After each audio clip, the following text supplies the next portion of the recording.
یعنی اختیارات پولیس جیسے ہی ہیں قابل دستاندازی جرائم کے لیے؟ جی، ان مخصوص قوانین کے حوالے سے. لیکن سیکشن 32 میں یہ پابندی ہے کہ گرفتار شدہ شخص کو بلا ضروری تاخیر اور زیادہ سے زیادہ 24 گھنٹے کے اندر متعلقہ میجسٹریٹ کے سامنے پیش کرنا ہوگا. یہ تو آئینی ضرورت بھی ہے. بالکل. اور سیکشن 33 کہتا ہے کہ گرفتاری، حراست، ضمانت، تلاشی اور دیگر متعلقہ معاملات میں ضابطہ فوجداری CRPC کے قوانین لاگو ہوں گے، سوائے اس کے کہ اگر کوئی بات اس ایکٹ کے خلاف ہو. صحیح. اب ان مسائل کی طرف آتے ہیں جو پنجاب میں بہت عام ہے، پبلک نیوسنس و تجاوزات.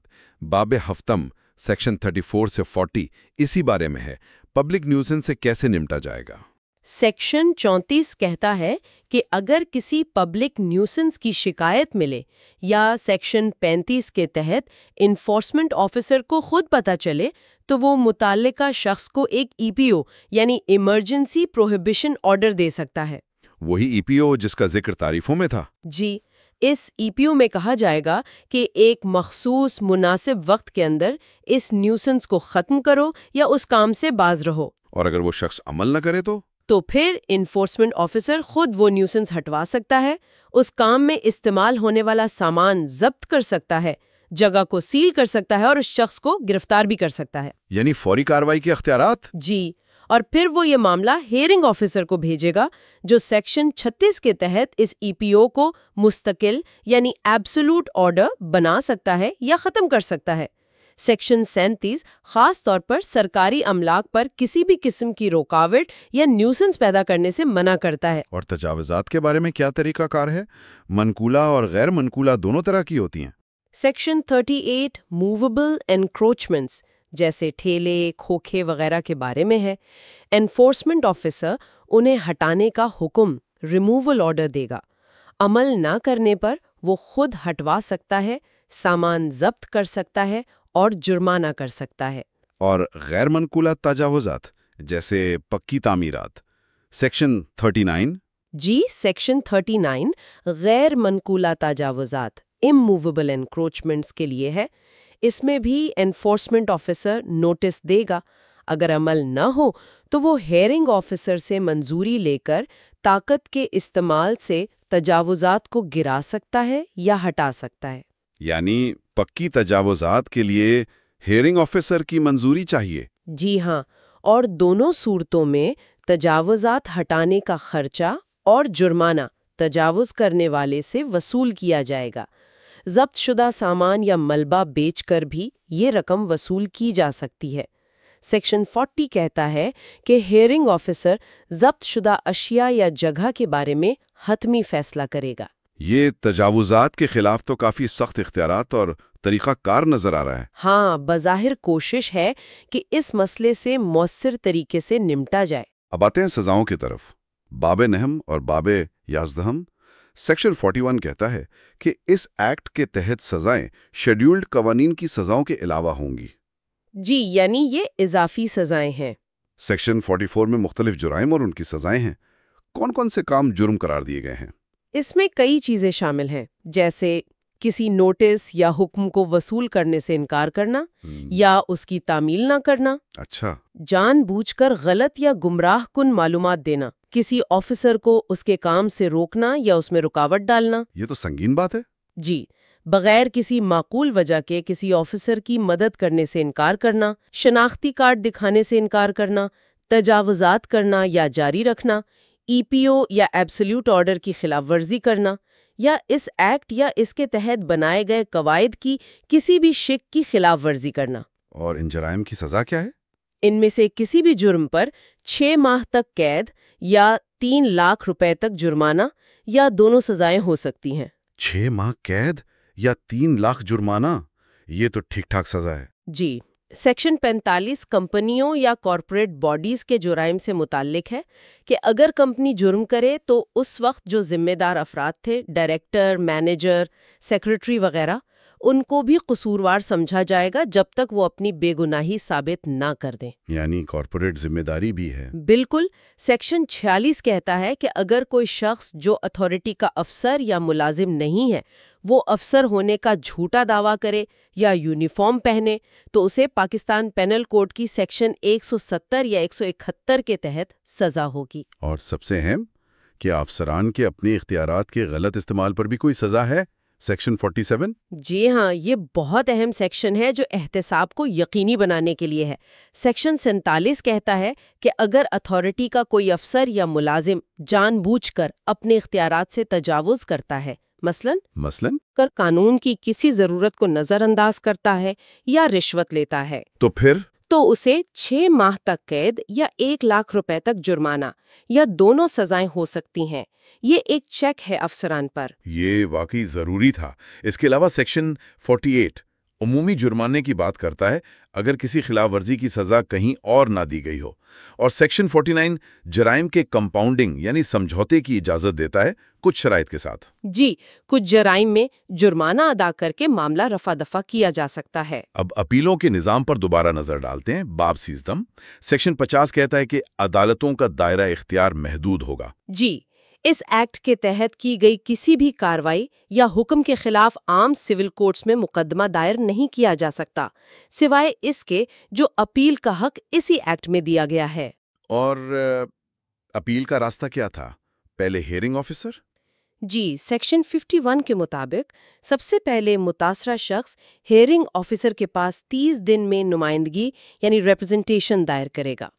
اور اگر ہیئرنگ آفیسر کے فیصلے سے مطمئن نہ ہو تو پھر سیکشن 52 کے تحت اس فیصلے کے 30 دنوں کے اندر متعلقہ ڈویژن کے کمشنر کے پاس اپیل کی جا سکتی ہے۔ کمشنر کے پاس؟ اور اگر کمشنر کے فیصلے سے بھی اتفاق نہ ہو تو پھر کمشنر کے فیصلے کے 30 دن کے اندر کورٹ آف سیشن میں اپیل کی جا سکتی ہے۔ کورٹ آف سیشن کا فیصلہ حتمی ہوگا اور کورٹ کو یہ اپیل 90 دن میں نمٹانی ہوگی۔ یعنی اپیل کے 3 درجے ہیں: ہیئرنگ آفیسر، کمشنر اور کورٹ آف سیشن۔ جی، اس کے علاوہ سیکشن 53 ملازمین کی محکمانہ شکایات کے ازالے کا طریقہ کار بتاتا ہے۔ ٹھیک ہے، اب اداروں کے درمیان ہم آہنگی اور وسل بلوئرز کے تحفظ پر بات کرتے ہیں۔ باب 14 اور 15۔ جی، باب 14 یعنی سیکشن 54 سے 56 کوارڈینیشن کے بارے میں ہے۔ سیکشن 54 اتھارٹی کو لیڈ ریگولیٹر قرار دیتا ہے۔ لیڈ ریگولیٹر یعنی شیڈیولڈ قوانین کے نفاذ کے معاملے میں اگر اتھارٹی اور کسی دوسرے محکمے کے درمیان کوئی اختلاف ہو تو اتھارٹی کا فیصلہ مانا جائے گا۔ مقصد یہ ہے کہ کام میں تضاد نہ ہو۔ اچھا۔ سیکشن 55 حکومت کو اختیار دیتا ہے کہ وہ اتھارٹی یا کسی بھی محکمے کو ہدایات جاری کر سکتی ہے، اور سیکشن 56 تمام سرکاری محکموں اور ایجنسیوں پر لازم کرتا ہے کہ وہ اتھارٹی کو معلومات اور مدد فراہم کریں۔ یعنی معلومات کا تبادلہ لازمی ہے۔ جی، اب باب 15 سیکشن 57 سے 60 وسل بلوئر یعنی مخبر کے تحفظ سے متعلق ہے۔ سیکشن 58 کہتا ہے کہ کوئی بھی شخص نیک نیتی سے اتھارٹی کو کسی خلاف ورزی یا ممکنہ خلاف ورزی کی اطلاع دے سکتا ہے۔ اور اس کی حفاظت کیسے ہوگی؟ سیکشن 60 کہتا ہے کہ اتھارٹی اس کی شناخت خفیہ رکھے گی جب تک کہ وہ خود ظاہر نہ کرنا چاہے، اور سیکشن 59 کے تحت اگر اس کی اطلاع درست ثابت ہو اور اس کی وجہ سے کوئی جرمانہ یا فیس وصول ہو تو اتھارٹی اسے انعام بھی دے سکتی ہے۔ یہ تو اچھی ترغیب ہے، لیکن اگر کوئی غلط اطلاع دے؟ تو سیکشن 59(2) کے تحت اگر کوئی جان بوجھ کر غلط یا تنگ کرنے والی اطلاع دیتا ہے تو اسے جرمانہ کیا جا سکتا ہے۔ صحیح۔ اب عوام کی ذمہ داریوں باب 16 اور مالی معاملات باب 17 پر مختصر بات کر لیتے ہیں۔ سیکشن 61 کہتا ہے کہ ہر شخص قانوناً پابند ہے کہ وہ اتھارٹی اور اس کے عملے کی مدد کرے۔ سیکشن 62 کہتا ہے کہ عوام سے توقع کی جاتی ہے کہ وہ جرائم کی اطلاع دیں، اور سیکشن 63 مقامی نمبرداروں اور چوکیداروں کو بھی مدد کا پابند کرتا ہے۔ اور مالی نظام کیسے چلے گا؟ سیکشن 69 فنڈ کے بارے میں ہے۔ جی، ایک Punjab enforcement and regulatory authority fund قائم کیا جائے گا۔ اس میں حکومت سے ملنے والی گرانٹس، قرضے، فیس، جرمانے اور دیگر ذرائع سے حاصل ہونے والی رقم جمع ہوگی۔ سیکشن 70۔ اور اس فنڈ کا استعمال 71 اس کا آڈیٹر جنرل آف پاکستان سے کرایا جائے گا۔ سیکشن 72 اور وہ ہر سال اپنی کارکردگی پر ایک سالانہ رپورٹ حکومت کو پیش کرے گی جو اسمبلی میں بھی رکھی جائے گی۔ سیکشن 73۔ یعنی مالی احتساب کا نظام بھی موجود ہے۔ آخر میں باب 18 میں کچھ متفرق لیکن اہم نکات ہیں، ان پر بھی ایک نظر ڈال لیں۔ جی، اس میں کچھ اہم انتظامی اور قانونی پہلو ہیں۔ سیکشن 74 اختیارات کی تفویض یعنی ڈیلیگیشن کی اجازت دیتا ہے، یعنی اتھارٹی اپنے کچھ اختیارات اپنے افسران کو دے سکتی ہے۔ ٹھیک ہے۔ سیکشن 75 کہتا ہے کہ اتھارٹی کے تمام چیئرپرسن، ممبران، افسران اور ملازمین تعزیرات پاکستان کے تحت پبلک سرونٹ سمجھے جائیں گے۔ یہ ان کے تحفظ اور ذمہ داری دونوں کے لیے اہم ہے۔ بالکل۔ سیکشن 76 انڈیمنٹی یعنی قانونی تحفظ فراہم کرتا ہے۔ اگر حکومت، اتھارٹی یا اس کے کسی ملازم نے نیک نیتی سے اس ایکٹ کے تحت کوئی کام کیا ہے تو اس کے خلاف کوئی قانونی کارروائی نہیں کی جا سکے گی۔ جی، یہ بھی ایک اہم شق ہے۔ اور سیکشن 77 اوور رائڈنگ ایفیکٹ۔ جی، یہ بہت اہم ہے۔ یہ کہتا ہے کہ اگر اس ایکٹ کی کوئی بات کسی دوسرے قانون بشمول شیڈیولڈ قوانین کی کسی بات سے متصادم ہو تو اس ایکٹ کی بات کو فوقیت حاصل ہوگی۔ یعنی یہ ایکٹ باقی متعلقہ قوانین پر غالب آئے گا۔ جی ہاں۔ اس کے بعد سیکشن 78 حکومت کو قواعد رولز بنانے کا اختیار دیتا ہے اور سیکشن 79 اتھارٹی کو ضوابط ریگولیشنز بنانے کا اختیار دیتا ہے تاکہ ایکٹ کے مقاصد کو پورا کیا جا سکے۔ اور کیا شیڈیول میں تبدیلی ہو سکتی ہے؟ سیکشن 80؟ جی، حکومت نوٹیفیکیشن کے ذریعے شیڈیول میں ترمیم کر سکتی ہے، یعنی اس میں شامل قوانین کی فہرست کو بدل سکتی ہے۔ سیکشن 81 ضابطۂ اخلاق بنانے کی بات کرتا ہے اور سیکشن 82 حکومت کو اختیار دیتا ہے کہ اگر ایکٹ کے نفاذ میں کوئی مشکل پیش آئے تو اسے دور کرنے کے لیے حکم جاری کر سکتی ہے۔ اور آخر میں شیڈیول ہے جس میں وہ قوانین درج ہیں جن پر یہ ایکٹ لاگو ہوگا، جیسے آپ نے شروع میں بتایا تھا۔ جی، اس میں colonisation of government lands act 1912، Punjab prevention of hoarding act 2020، Punjab price control of essential commodities act 2024، Punjab tenancy act 1887 اور پنجاب لینڈ ریونیو ایکٹ 1967 جیسے قوانین شامل ہیں۔ بہت تفصیلی جائزہ رہا۔ تو اگر ہم خلاصہ کریں تو یہ ایکٹ بنیادی طور پر پنجاب میں کچھ مخصوص قوانین کے نفاذ کے لیے ایک نیا، مرکزی اور بظاہر طاقتور نظام بنا رہا ہے۔ جی بالکل، ایک نئی اتھارٹی، ضلعی بورڈز، نئے انفورسمنٹ اسٹیشنز، نئے افسران، ان کے وسیع اختیارات، خاص طور پر پبلک نیوسنس اور تجاوزات کے خلاف، پھر اپیل کا ایک نیا نظام اور اداروں میں کوآرڈینیشن پر زور، یہ سب اس کی اہم خصوصیات ہیں۔ مقصد یہی لگتا ہے کہ نفاذ کے عمل کو زیادہ مؤثر، تیز اور شاید زیادہ جواب دہ بنایا جائے۔ ہاں، کوشش تو یہی نظر آتی ہے، خاص طور پر باڈی کیمروں کا استعمال، ہیئرنگ آفیسر کا ادارہ اور افسران کے احتساب کی شکیں، یہ سب مثبت پیش رفت لگتی ہیں، لیکن اصل بات تو عمل درآمد کی ہے۔ بالکل۔ تو سننے والوں کے لیے ایک آخری سوچ۔ یہ قانون نفاذ کو مرکزی بنانے اور ممکنہ طور پر بہتر کرنے کی ایک بڑی کوشش ہے، لیکن اختیارات کا اتنا زیادہ ارتکاز، ایک نئی فورس کا قیام اور اوور رائڈنگ ایفیکٹ جیسی شقیں، عملی طور پر ان کے کیا اثرات ہوں گے؟ کیا یہ واقعی گورننس کو بہتر بنائے گا یا اس سے اختیارات کا ناجائز استعمال اور بیوروکریسی کے مزید پھیلنے کا خدشہ ہے؟ عام شہری اور چھوٹے کاروباری طبقے پر اس کے کیا اثرات مرتب ہو سکتے ہیں؟ یہ وہ سوالات ہیں جن پر آنے والے وقت میں غور کرنا ہوگا۔